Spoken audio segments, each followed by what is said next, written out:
Hello, I'm Amar Jones and welcome to Caffeine TV, your daily video news brief. Here to take you through 3 headline numbers in just 3 minutes, giving you a different take on everything from housing policy to the Real Housewives. The first number up today is 7, as in the 7 different governmental entities which have 7 different quarantine policies on how to deal with healthcare workers who treated Ebola patients in Africa but are headed back to the United States. Now, this all popped off over the weekend, as we spoke about yesterday, when the governors of New York and New Jersey issued their own quarantine guidelines to varying degrees of effect, and they were quickly followed suit by the governors of Illinois, Georgia, and Florida. Now, all of this did what? Cause confusion. And so the CDC said that we needed to have a national policy on how to deal with these healthcare workers, but they ended up saying the exact opposite, that we don't need to quarantine, but instead need to just monitor. And over the weekend as well, added to this governmental hot mess of not knowing what to do, the Army issued its own guidelines saying that the thousands of servicemen and women headed to Liberia to combat the disease there, when they come back to the United States, have to be sequestered on military bases for 21 days. Now, there are 2 things which cause panic. The first is ignorance and the other one is incompetence. Now, the government wants to say that the public's fear of Ebola is irrational, but so is what they're doing. Now, the government of Nigeria had the exact opposite response to the United States, and last week Nigeria was declared to be Ebola free. When someone entered Nigeria with Ebola, the government created a unitary command, mobilized hundreds of people in order to track down the thousands of people that he possibly exposed, and ended up stopping the disease in its tracks. And so as the United States sends thousands of people rightly to Liberia to help out there, maybe the government of Nigeria needs to send people to help us here.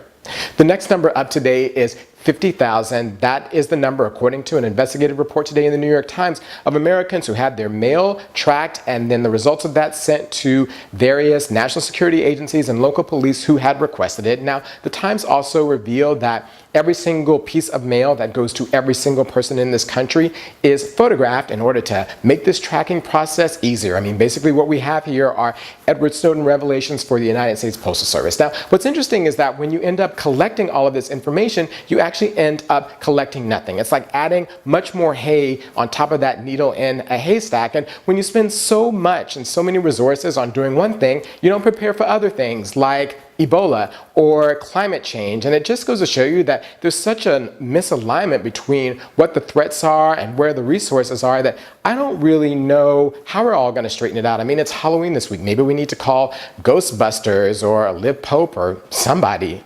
The next number up today is 48. Now, that's the age at which Whitney Houston sadly passed. And recently, her mother, Sissy, when she's not backing up Aretha Franklin, has come out to complain about an upcoming biopic on Whitney Houston that will air on Lifetime and will be directed by Angela Bassett on Whitney's life, saying that it'll further certain rumors, perhaps facts, about her daughter's life. And Bobby Christina has come out and said that she's totally against the film because it didn't cast her in her mama's role. Well, yesterday, Angela Bassett was on the Huffington Post and claimed to not understand these claims because she knew Whitney, loved Whitney. They worked together for months on Waiting to Exhale. And then Deborah Cox, who is one of Whitney's best friends, will do the music and is also involved in the project. And I think what we're seeing here is just a family that's continuing to deal with unimaginable grief of a star that collapsed and that left a lot of damage for them to try to sort through. And so we ought to just give them a lot of room in order to be able to do this. But also, when Angela's movie airs on Lifetime next year,